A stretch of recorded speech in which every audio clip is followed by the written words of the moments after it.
स्वाति के साथ पढ़ेंगे 5 अध्याय 2 कुरिन्थियों उसका 17 और 18 पद।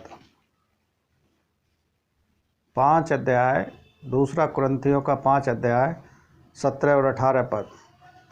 सो यदि कोई मसीह में है तो वह नई सृष्टि है, पुरानी बातें बीत गई हैं, देखो वे सब नई हो गई।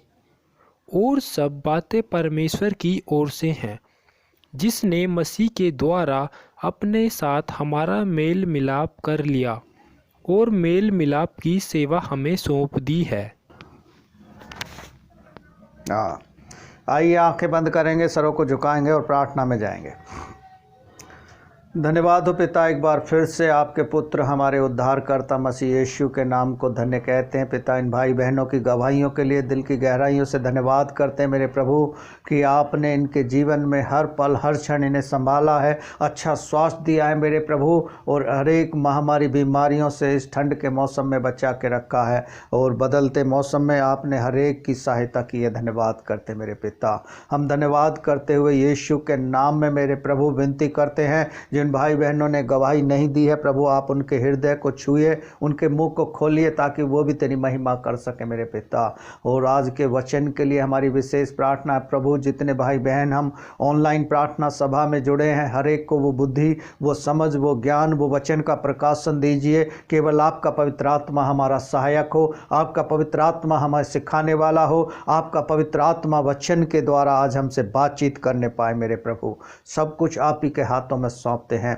इन गवाहियों के लिए दिल की गहराइयों से धन्यवाद करते हैं। अब तक इस आराधना को संचालन किया है, आगे के समय को आपके हाथों में देते हैं। धन्यवाद के साथ पवित्र आत्मा की उपस्थिति के लिए, पवित्र आत्मा की सहायता के लिए, आज के वचन को सीखने और सिखाने में आप हमारी सहायता करें। प्रार्थना को सुन लिया है, धन्यवाद करते हैं। यीशु प्रभु के नाम से मांगते हैं, आमीन।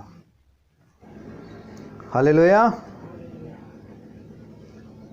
हमारा विषय है कि फॉलो टू क्राइस्ट, यानी मसीह को फॉलो करना, मसीह के आचरण को अपनाना। और यहाँ हमने पढ़ा है 2 कुरिन्थियों 5 अध्याय के 17 और 18 पद में, सो यदि कोई मसीह में है तो वो एक नई सृष्टि है, पुरानी बातें क्या है, बीत गई हैं। वो पुरानी बातें क्या हैं? पुरानी बातें हमारे जीवन के पाप हैं, हमारे जीवन की गलतियां हैं, हमारे बुराई के मार्ग हैं। हम परमेश्वर को नहीं जानते थे, अपने तरीके से, अपने हिसाब से अपने जीवन को व्यतीत कर रहे थे, और हमें परमेश्वर के बारे में कोई जानकारी नहीं थी। लेकिन प्रभु यीशु मसीह इस संसार के लोगों के लिए आया, और उसने अपने आप का बहुमूल्य लहू दिया ताकि हम बीमारियों से, पापों से, रोगों से छुटकारा पाकर यीशु मसीह में होकर एक नई सृष्टि बन जाएं। वो नई सृष्टि की पुरानी बातें जो हमारे जीवन की हैं वो बीत गई हैं। एक गीत भी हम गाते हैं, पूरब से पश्चिम है जितनी दूर, उतनी ही दूर किए तूने हमारे गुनाह।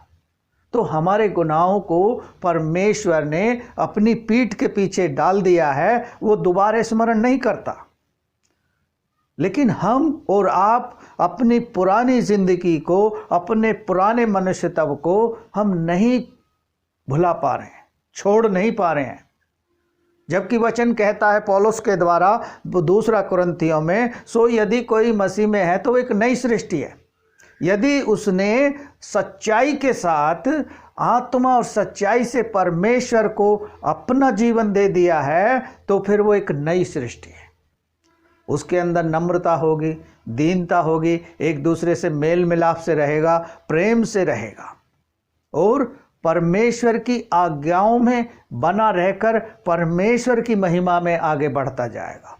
पतरस क्या कहता है? 2 पतरस और 3 अध्याय में, परमेश्वर के बलवंती हाथ के नीचे दीनता से उसमें बढ़ते जाओ। यदि हम दीनता से नहीं बढ़ रहे हैं तो हमारी पुरानी बातें नहीं बीती हैं। आइए परमेश्वर के वचन को एक बार फिर से पढ़ेंगे और इसमें कुछ चीज़ें सीखेंगे जो परमेश्वर हमें सिखाना चाहता है। पढ़ें कोई एक जन।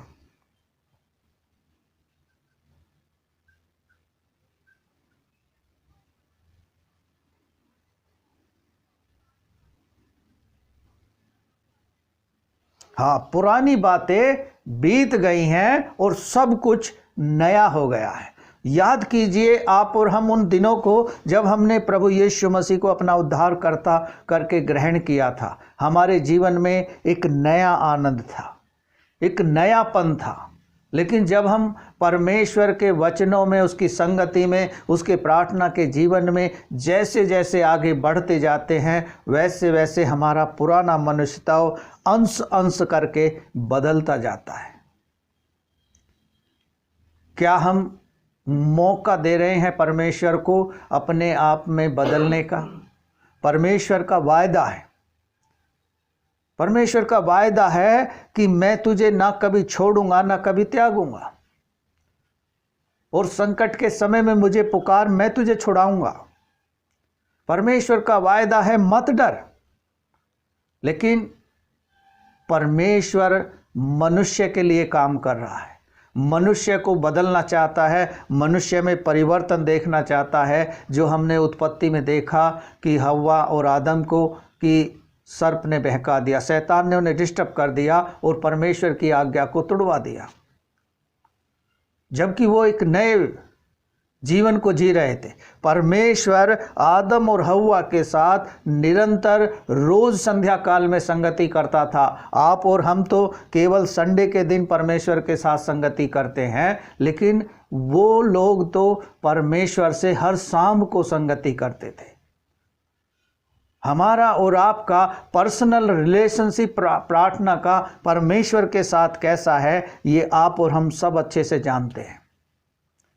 परमेश्वर के वचन को हम कितना समय देते हैं, हम कितना अपने स्कूल को समय देते हैं, कितना परमेश्वर से प्रार्थना करने में हम समय देते हैं, तभी तो परमेश्वर हमारे भीतरी मनुष्यत्व को बदलेगा। जब हम परमेश्वर के वचन को अपने हृदय में बसाएंगे। एक एग्जाम्पल है, जैसे मान लिया कोई खाली मकान है, यदि उसमें पहले से ही कोई रह रहा है तो कोई उसमें नया व्यक्ति आके नहीं रह सकता, या कोई फैमिली वाला नहीं रह सकता जब तक वो खाली ना हो। उसी प्रकार हमारा मनुष्यत्व जब तक हमारा खालीपन नहीं होगा, हम बुराई को निकाल कर अपने आप को खाली नहीं कर देंगे, उंडेल नहीं देंगे परमेश्वर के सम्मुख, तब तक परमेश्वर हमारी अंदर नई बातों को कैसे उत्पन्न करेगा। जो वचन कहता है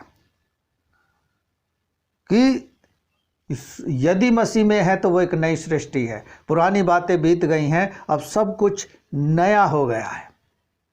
हालेलुया। आप समझ रहे हैं मैं क्या कहना चाह रहा हूं? हम एक नई सृष्टि हैं। We are the new creation of the whole world. हम इस संसार के लिए एक नई सृष्टि हैं और परमेश्वर ने हमें अपने लहू के द्वारा खरीद कर बनाया है। हम कोई भी सामान वस्तु लाते हैं मार्केट से परचेज करके, पैसे देकर लाते हैं, लेकिन परमेश्वर ने हमारे लिए, आपके लिए अपने आप का लहू दिया है कीमत के रूप में, और वो चाहता है कि हम एक नई सृष्टि बन जाए। पुरानी बातें बीत जानी चाहिए, सब कुछ नया हमारे अंदर हो जाना चाहिए। 18 पद को पढ़ेंगे।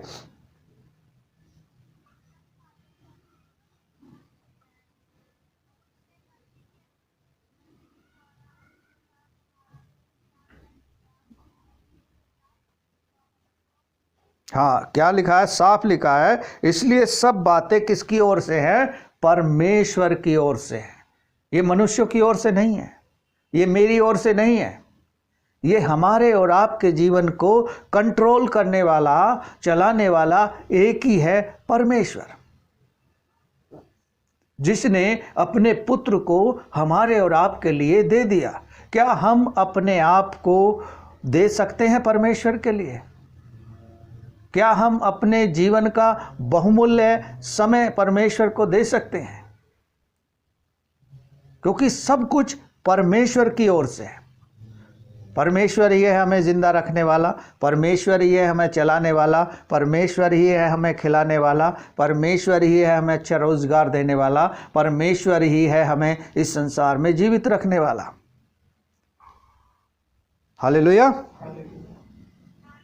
ये सारी बातें परमेश्वर की ओर से हैं और परमेश्वर ने हमारा मेल मिलाप पिता से करा दिया है और मेल मिलाप की सेवा सौंप दी है। इसलिए भजन संहिता 133 में भी लिखा है कि सो क्या ही भली और मनोहर बात है कि भाई लोग आपस में मिले रहें।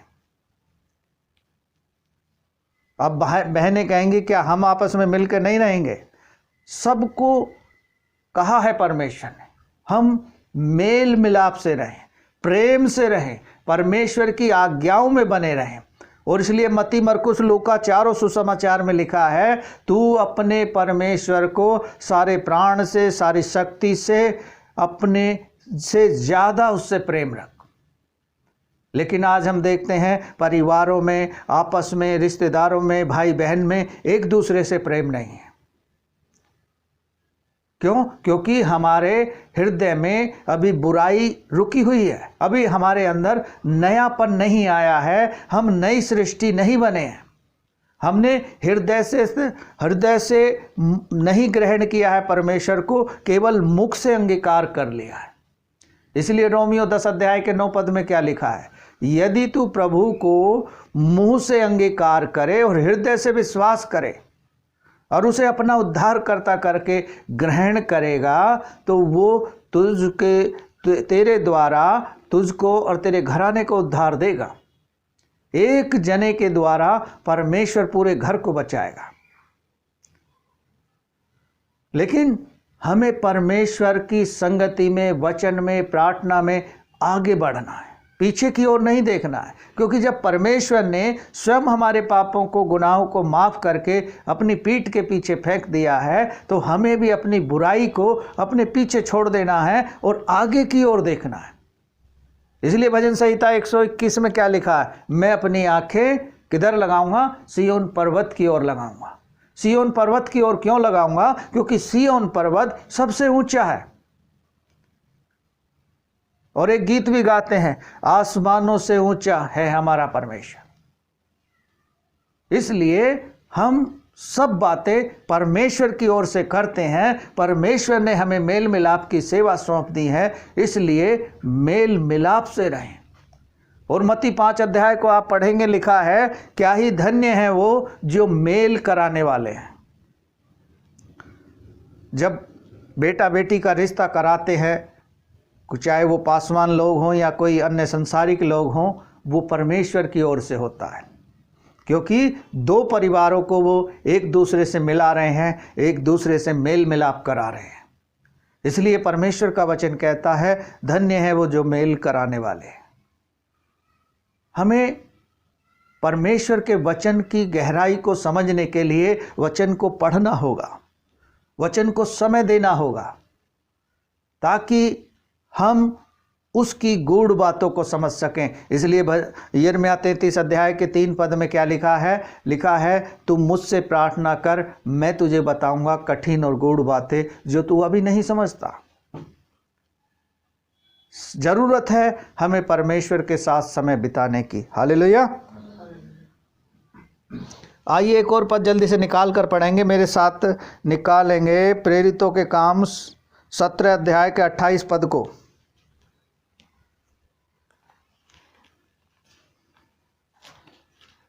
उसको पढ़ेंगे प्रियांशी के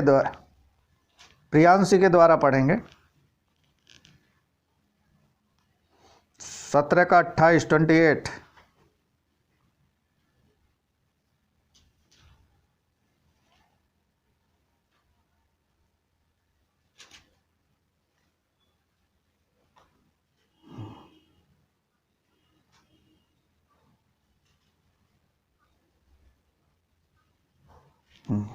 हाँ, यहाँ साफ लिखा है क्योंकि हम उसी में चलते फिरते हैं।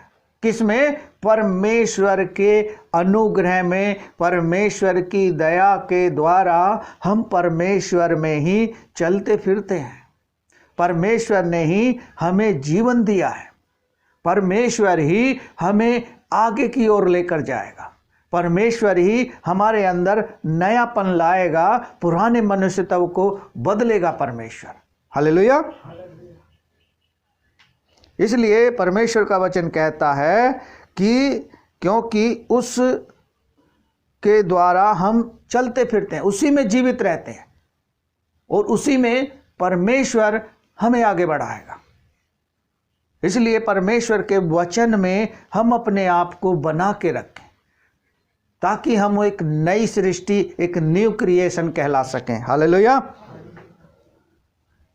आइए मेरे साथ यूहन्ना की पुस्तक निकालेंगे और उसके 5 अध्याय के 19 और 20 पद को भी पढ़ेंगे। हाँ, यूहन्ना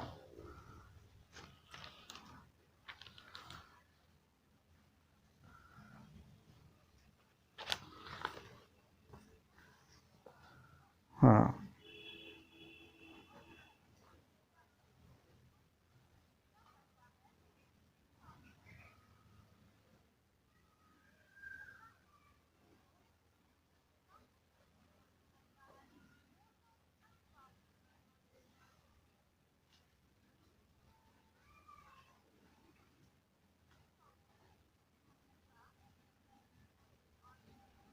हाँ, जिससे कि तुम आश्चर्य करो। यीशु मसीह वो करता था जो उसका पिता उसे बताता था। आप और हम वो करेंगे जो पिता ने यीशु मसीह को बताया और यीशु मसीह ने हमको और आपको बताया। और मरकुस में भी लिखा है, यदि आप और हम उसमें विश्वास करेंगे तो यीशु मसीह से बड़े बड़े आश्चर्य कर्म आप और हम कर सकते हैं। और हमारा विश्वास मजबूत होना चाहिए।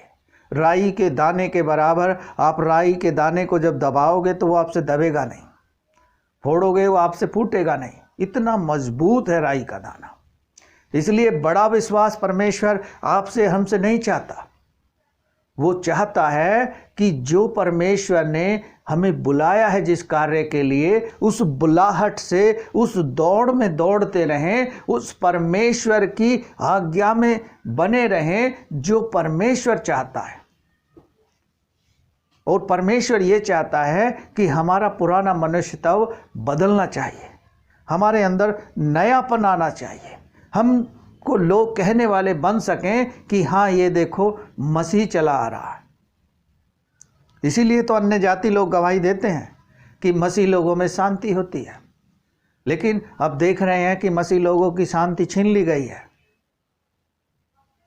उनमें शांति रही नहीं है। क्यों? क्योंकि वो संसारिकता की ओर देखते हैं और परमेश्वर की ओर नहीं देख रहे।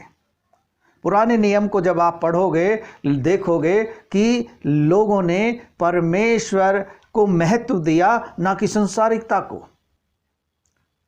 डैनियल नबी को देखें, उसने राजा की बात को ना मानकर परमेश्वर की बात को महत्व दिया, इसलिए उसका खामियाजा उसे भुगतना पड़ा कि उसे शेरों की मांद में डाल दिया गया।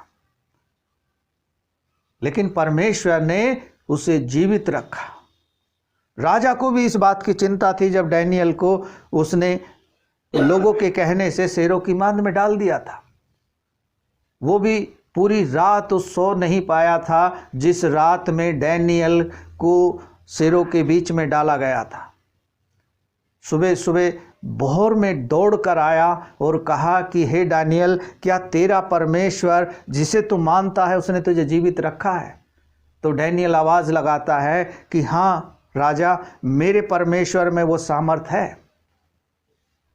जब वो परमेश्वर हमें और आपको बताता है, हमें उसे करना चाहिए। कठिनाइयाँ आएंगी हमारे जीवन में, परेशानियाँ आएंगी हमारे जीवन में, चिंता हमारे जीवन में होगी, लेकिन परमेश्वर का वचन हमें हिम्मत भी देता है। क्या कहता है भजन संहिता 37 में आप पढ़ोगे, पतरस के 2 अध्याय में पढ़ोगे कि अपना बोझ यहोवा पर डाल दे, वह तुझे संभाल लेगा। भजन संहिता 55 के 22 में भी लिखा है, अपना बोझ यहोवा पर डाल दे, वह तुझे संभाल लेगा। लेकिन आप और हम अपने हृदय के बोझ को लेकर घूमते हैं। अब जब मैं गवाहियाँ सुनता हूँ तो मेरा हृदय आनंद से भर जाता है कि हमें जो आवश्यकता है, जब लोग परमेश्वर से मांगना शुरू करते हैं तो परमेश्वर उनके लिए रास्ते खोलना शुरू करता है। लेकिन यदि हम परमेश्वर के द्वार को नहीं खटखटाएंगे, जिस तरह प्रकाशित वाक्य 3:20 में लिखा है कि देख मैं द्वार पर खड़ा हुआ खटखटाता हूँ, जो मेरा शब्द सुनकर द्वार को खोलेगा और मुझे अंदर बुलाएगा, मैं उसके साथ भोजन करूंगा। क्या आप और हम अपने हृदय के द्वार को खटखटा रहे हैं? परमेश्वर को मौका दे रहे हैं कि वो हमारे हृदय को द्वार को खटखटाए। वो कई बार नोक कर चुका, लेकिन आपने हमने उसकी नहीं सुनी, केवल संसारिकता को हमने महत्व दिया। कारण बेरोजगारी, चिंताएं, समस्याएं, परेशानियां, घर की तकलीफ़ें, कठिनाइयां, वो तो आएंगी, लेकिन परमेश्वर है उन सब से हमारे को छुड़ाने वाला। परमेश्वर है हमें ऊंचाइयों पर लेकर जाने वाला। परमेश्वर के हाथ में अपने आप को सौंप दो, वो हमको चलाएगा। जो अभी हमने पढ़ा था वचन में कि उसी में हम चलते हैं, उसी में हम जीवित रहते हैं, उसी में हम आगे बढ़ते हैं। तब हमारे अंदर एक नयापन आता है, तब हमारे अंदर से बुराई अंश अंश करके मिटती जाती है और हम परमेश्वर में एक नई सृष्टि बनते जाते हैं, क्योंकि हमें जीसस को फॉलो करना पड़ेगा। इसलिए हमारा विषय भी है फॉलो टू क्राइस्ट। एक गीत हम गाते हैं, यीशु के पीछे मैं चलने लगा, ना देखूं ना लौटूंगा ना लौटूंगा। वहाँ कहाँ लौटने की बात कर रहा? वो संसार के ओर लौटने की बात कर रहा है। वो संसार की ओर नहीं लौटेगा, केवल परमेश्वर की ओर के साथ चलेगा। तो आपको भी, हाँ हमको भी, जब हमने यीशु मसीह को जान लिया है तो हम उसको फॉलो करें, हम उसकी आज्ञाओं पर चलें। मनुष्यों को प्रसन्न करने के लिए हम कार्य नहीं कर रहे, मनुष्यों को हम पसंद करने के लिए काम नहीं कर रहे। कई लोग ऐसा सोचते हैं कि मेरा भाई क्या कहेगा, मेरे पिता क्या कहेंगे, मेरे रिश्तेदार क्या कहेंगे कि अरे ये तो वहाँ जा रहा है। नहीं, हमें परमेश्वर की ओर देखना है। परमेश्वर हमें बदलने के लिए प्रॉमिस किया है। हालेलुया। इसलिए 20 पद में लिखा है, क्योंकि पिता पुत्र से प्रीति रखता है और जो काम वह करता है वही करने के लिए हमें बोलता है। परमेश्वर ने वो काम किए इस संसार में जो आप और हम कर रहे हैं। कोई ऐसा काम क्या उसने किया जो आपसे हमसे ना होता हो? उसने प्रार्थना किया, उपवास रखे, क्या आप और हम उपवास रख के प्रार्थना नहीं कर सकते? हम कर सकते हैं। उसने भी 24 घंटे रखा, 24 आवर्स, हम और आप भी रख सकते हैं। लेकिन कुछ लोग ऐसे हैं जो कहते हैं कि मैं आज तक उपवास नहीं रख पाया। इसका मतलब उन्होंने अपने आप को अभी तक बदला नहीं है, क्योंकि उपवास रखना जरूरी है। जब तक हम शरीर में दुख उठाकर परमेश्वर में आगे ना बढ़ेंगे, तब तक हमारे मसीही जीवन का मकसद क्या होगा, लक्ष्य क्या होगा, उपदेश क्या होगा? हम कैसे नई सृष्टि कहलाएंगे? कैसे हमारे अंदर सब कुछ नयापन आएगा? हमें पुराने मनुष्य तब को बदलना होगा, बुराइयों को छोड़ना होगा, क्रोध को छोड़ना होगा, अहंकार को त्यागना होगा, लड़ाई झगड़ों को छोड़ना होगा। अपने जीवनों में केवल पहला स्थान परमेश्वर को देना होगा। मैं देखता हूँ जब लोग जॉब करते हैं तो ऑफिस जाने के लिए समय से उठ जाएंगे, समय से नहा धोकर तैयार हो जाएंगे, लेकिन यही काम यदि आराधना में आने के लिए करना हो तो लोग अपने आराम से उठेंगे कि आज तो संडे है, और आराधना में जब आएंगे जब वचन का प्रचार होने वाला होगा, पूरी आराधना को छोड़ देते हैं और वचन के समय में पहुंचते हैं, और फिर वहां जाकर बोलते हैं जल्दी चलो जल्दी करो, तो घड़ियों की ओर देखने लगते हैं। ऐसे हमें परमेश्वर मेल मिलाप नहीं कराएगा, ऐसे परमेश्वर हमें ऊंचा नहीं उठाएगा, ऐसे हमें परमेश्वर नया नहीं बनाएगा।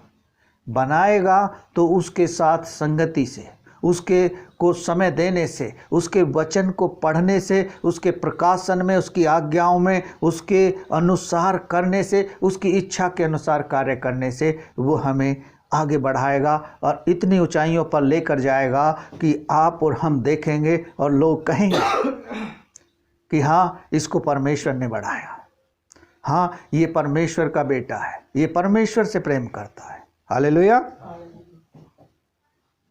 आइए एक और पद जल्दी से निकाल कर पढ़ेंगे मेरे साथ निकाल लें। 1 यूहन्ना 2 अध्याय के 5 और 6 पद को प्रियांशी के साथ पढ़ेंगे।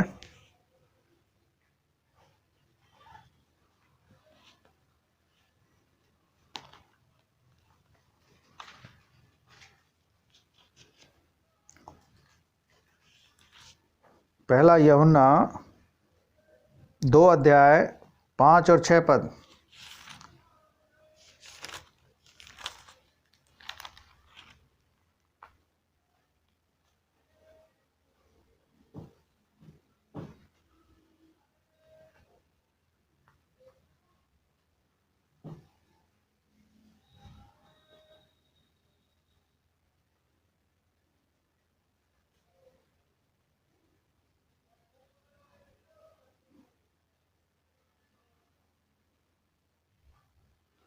नहीं, एक मिनट, गलत पढ़ रहे हो। पहला यूहन्ना बोला है मैंने, और 2 अध्याय के 5 और 6 पद को बोला है।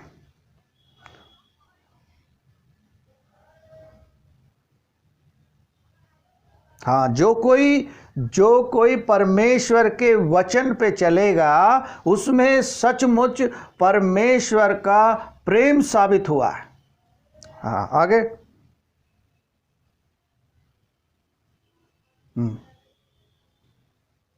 हाँ, आगे लिखा है, जो कोई,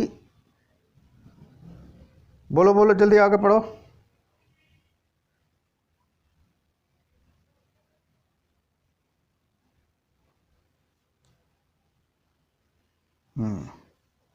जो कोई परमेश्वर में चल रहा है वो सचमुच सिद्ध हो चुका है कि वो परमेश्वर से प्रेम करता है। और यदि हम परमेश्वर में नहीं चल रहे हैं, आधे अधूरे हैं, तो हम फिर परमेश्वर से बहुत ही दूर हैं।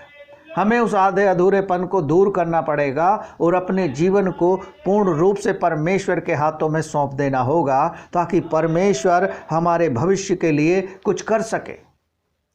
आधे अधूरे लोगों के लिए परमेश्वर कुछ नहीं कर पाता है, क्योंकि वो परमेश्वर के हाथ में अपने आप को सौंपते नहीं हैं।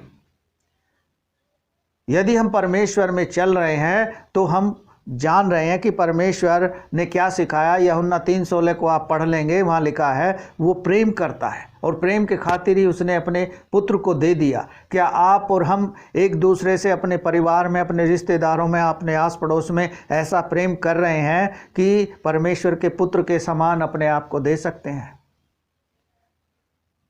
हमें सोचना होगा। कुछ सवाल हमारे जीवन में रहते हैं, उन सवालों का जवाब हमारे पास है। वो है परमेश्वर के वचन को ग्रहण करेंगे, उसका अध्ययन करेंगे, परमेश्वर का आत्मा हमसे बात करेगा, परमेश्वर का आत्मा हमें बताएगा हमें क्या करना है, कैसे चलना है।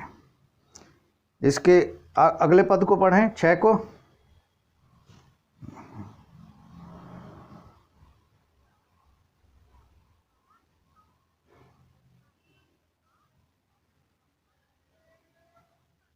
हाँ, जो ये कहता है कि मैं परमेश्वर में बना हूं, लेकिन वैसा नहीं चलता जैसा परमेश्वर का पुत्र चलता था, तो फिर वो परमेश्वर में नहीं बना है। ये मैं नहीं कह रहा, ये परमेश्वर का वचन कह रहा है। मैं भी ये नहीं कह सकता कि मैं परमेश्वर में चल रहा हूं। जब पौलुस ही एक ऐसा व्यक्ति था जिसने पूरे गर्व से कहा, पूरे विश्वास से कहा कि मेरी सी चाल चलो, फॉलो टू मी। हम फॉलो किसको कर रहे हैं? जीसस को कर रहे हैं। लेकिन पौलुस कहता है मुझे फॉलो करो चलने में, आज्ञाओं में नहीं, उसके चलन में, उसके कार्य में। किस तरह वो परमेश्वर से सीख कर कितना कट्टरपंथी था, बदल गया, तो परमेश्वर से भी बढ़कर कह रहा है कि मेरी सी चाल चलो। क्या आप और हम इस बात को कह सकते हैं? हमें सोचना होगा। परमेश्वर में यदि हम बने हैं, कह रहे हैं कि बने हैं, लेकिन उसके जैसे नहीं चल रहे हैं, तो फिर हम झूठ बोल रहे हैं। हमें मौका है बदलने का, मौका है हमें जीवन में परिवर्तन लाने का, क्योंकि हम अंतिम दिनों में, अंतिम घंटों में जीवित हैं और अंतिम घंटों का समय चल रहा है। यीशु मसीह कब आ जाएगा इस संसार को नाश करने के लिए, इस संसार का न्याय करने के लिए, आप और हम नहीं जानते। क्योंकि पूरे संसार में क्या हो रहा है, मुंह देखा प्यार हो रहा है। ताकत और बल का, छल का, सब चीज़ का प्रयोग किया जा रहा है। लेकिन हमारा परमेश्वर क्या कहता है कि वह न्याय से प्रीति रखता है, अन्याय से क्या करता है, घृणा करता है। जो इन दिनों संसार में, हमारे भारत देश में सबसे ज़्यादा अन्याय हो रहा है। लेकिन हमारे देश से परमेश्वर प्रेम नहीं करता, क्योंकि यहाँ अन्याय ज़्यादा हो रहा है। किसी के साथ कोई न्याय नहीं किया जा रहा। प्रशासन को अपनी ताकत के हिसाब से, अपने बल से प्रयोग कर रहे हैं लोग। लेकिन जब परमेश्वर आएगा तो ये बल और छल समाप्त हो जाएगा। वो सच्चाई के साथ हर एक का न्याय करेगा। वो हमारा और आपका पहले करेगा, क्योंकि हम उसके फॉलोवर हैं। बाद में संसार के लोगों का करेगा, जो लोग उसे जानते हैं, मानते नहीं, उसकी आज्ञाओं को पढ़ लिया है लेकिन उन पे चलना नहीं चाहते। उन्हें लोगों को उदाहरण देकर समझाते हैं। राम रहीम है, वो बाइबल पढ़ता है लेकिन बाइबल के वचनों को अपने शब्दों में रूपांतरित करता है। आसाराम बापू थे, वो बाइबल पढ़ते थे लेकिन अपने शब्दों में लोगों को समझाते थे। ऐसे लोगों का न्याय सच्चाई के साथ किया जाएगा। इसलिए परमेश्वर कहता है वह न्याय से प्रीति रखता है, अन्याय से नहीं। आज हम देखते हैं किस तरह न्याय होता है। पैसे से, छल से, बल से न्याय को बदल दिया जाता है। लेकिन परमेश्वर के सामने ऐसा नहीं होगा। परमेश्वर के साथ जब हम खड़े होंगे तो परमेश्वर सच्चाई से न्याय करेगा, और न्याय करने वालों की कैटेगरी में आप और हम सबसे आगे होंगे। हालेलुया। इसलिए परमेश्वर का वचन कहता है, जो कोई यह कहता है कि मैं उसमें बना हूँ, और चाहिए कि उसे वह भी ऐसा ही चले जैसा यीशु मसीह चलता था। आज आप और हम एक निर्णय लें कि जैसा यीशु मसीह चलता था वैसा चलने का प्रयास करें, और उस प्रयास के लिए हम प्रार्थना करें कि प्रभु तू हमें चला, तू हमें आगे बढ़ा, तू हमें सिखा। परमेश्वर हमारा सिखाने वाला है। वो हमसे बात करेगा, सिखाएगा, समझाएगा, आप पे और हम पे प्रकट करेगा कि हमें क्या करना है, हमें किस मार्ग में चलना है। और जिस मार्ग में आप और मैं चलते हैं, उस मार्ग में परमेश्वर के स्वर्गदूत हमारे साथ साथ चलते हैं, जैसे एक देश के प्रधानमंत्री के साथ उसकी सुरक्षा गार्ड चलते हैं। इसलिए संपूर्ण रूप से अपने आप को परमेश्वर के हाथों में सौंप दें। और जो परमेश्वर आपको बनाना चाहता है, 2 कुरिन्थियों 5 अध्याय के 17 पद के अनुसार, कि सो यदि कोई मसीह में है तो वो एक नई सृष्टि है, पुरानी बातें बीत गई हैं, सब कुछ नया हो गया है। तो यदि हमें और आपको नया बनना है तो हमें सब कुछ परमेश्वर के हाथों में सौंप देना होगा। मेल मिलाप हमारा परमेश्वर ने करा दिया है पिता से। अब हमें भी मेल मिलाप से रहना होगा, अपने परिवार में, अपने रिश्तेदारों में, अपने आस पड़ोस में, और परमेश्वर की आज्ञाओं में चलना होगा, ताकि परमेश्वर हमारे अंदर सब कुछ बदल दे और हम एक नए मनुष्य तक बन जाए। आपस में लड़ाई झगड़े, दंगे फसाद ये नहीं होने चाहिए। जहाँ परमेश्वर का प्रेम है वहाँ दंगे, लड़ाई झगड़े, फसाद नहीं है। हालेलुया। इसलिए हमारा जो विषय था कि फॉलो टू क्राइस्ट, यदि हम यीशु मसीह को फॉलो करेंगे तो हमारे जीवन में बड़े बदलाव आएंगे, और परमेश्वर हमें बड़ी उत्तम आशीष देने का वायदा करता है, और उत्तम उत्तम पदार्थों को देने का वायदा करता है। ये संसार के चीज़ें हैं, ये तो परमेश्वर हमें देगा ही। हमें सारी चिंता को परमेश्वर को सौंप देना है, और अपने आप को उसके हाथों में सौंप देना है, और कहना है कि प्रभु तू चला, तेरी क्या इच्छा है मेरे जीवन से, उसको पूरी कर। फिर परमेश्वर में आप आनंद से भर जाएंगे और सब कुछ नया हो जाएगा। हालेलुया। आइए अपने स्थानों पर खड़े हो जाएंगे, एक कोरस गाएंगे, और उस समय अपने अपने स्थानों पर स्वेच्छा से भेंट ली जाएगी। गीत गाएंगे, खुशी खुशी मनाओ, खुशी खुशी मनाओ, खुशी खुशी मनाओ, बोलो बोलो मसीहा की जय जय जय, बोलो बोलो मसीहा की जय जय जय। मेरे लिए आया, मेरे लिए जिया, मेरे लिए आया, मेरे लिए जिया, मेरे लिए यीशु ने दुख उठाया, मेरे लिए यीशु ने दुख उठाया, मेरे लिए मारा गया, मेरे लिए गाड़ा गया, मेरे लिए मारा गया, मेरे लिए गाड़ा गया, मेरे लिए फिर जी उठा मेरा है मसीह। मैं मसीह का हूँ, हम मसीह के हैं, खुशी खुशी मनाओ, खुशी खुशी मनाओ, बोलो बोलो मसीहा की जय जय जय, बोलो बोलो मसीहा की जय जय जय। हालेलुया। आइए आंखें बंद करेंगे और अंतिम प्रार्थना में जाएंगे। धन्यवाद धन्यवाद, स्तुति और प्रशंसा के योग्य प्रभु, हम दिल की गहराइयों से धन्यवाद करते हैं आज के इस वचन के लिए कि प्रभु हम आपको फॉलो कर रहे हैं मेरे प्रभु, हम आपके फॉलोअर हैं मेरे पिता।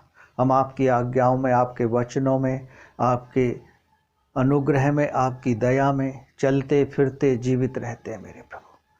और आपने वायदा किया है, सो यदि कोई मसीह में है तो एक नई सृष्टि है, पुरानी बातें बीत गई, सब कुछ नया हो गया। यदि हम सभी के जितने भाई बहनों ने, हम सभी ने ऑनलाइन इस वचन को मनन किया है मेरे प्रभु, हमारे जीवनों में कमी है और प्यारे प्रभु बुराई है, तो आप उन्हें दूर करें। हम आपके वचन के अनुसार अपने आप को बनाने वाले बने। आप हमारी सहायता करें बनाने में, आपकी आज्ञाओं में बने रहने में, उन पर चलने में सहायता करें मेरे प्रभु। हमें परिपक्वता की ओर बढ़ाए मेरे प्रभु जी।